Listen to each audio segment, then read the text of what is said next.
The 1800s were the heyday of spiritualism. That's when mediums tried to contact the dead. And in order to prove that contact had been established, they would have various demonstrations. Spirit rappings with spirit hands were very popular, and they were indeed very impressive. You could ask the spirit hand a question and it would answer. For example, let's ask a question. Would you like to hear more about spiritualism? If so, rap twice.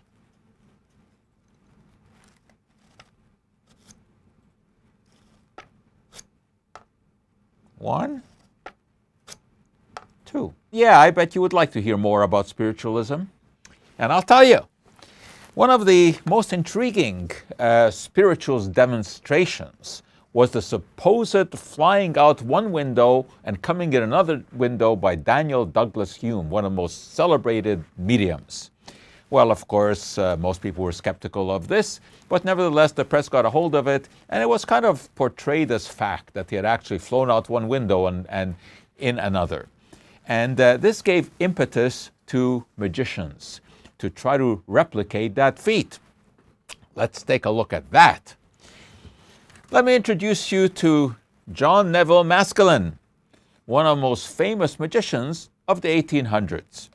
And he heard the story of Daniel Dunglas Home, and he decided to infuse that story into his act, and he developed a levitation for which magicians have been famous ever since that time. All right, let's go ahead and do that. We need a volunteer. Do I have a volunteer? Yes, a volunteer has appeared.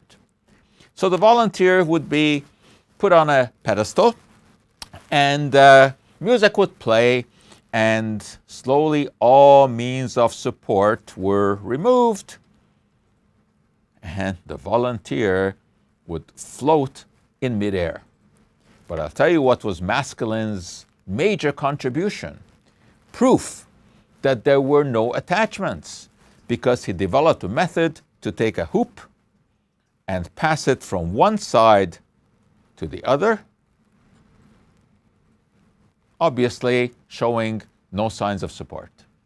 And that was introduced with an explanation of spiritualism, saying that this was done by perfectly mechanical means. Of course, he didn't reveal what those mechanical means were, but he highlighted the fact that spiritualists were also using magic tricks to accomplish their phenomena.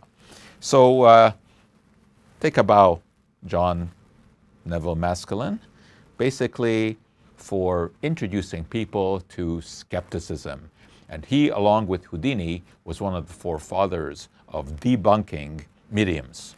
And I think we will let our volunteer here take a final bow also.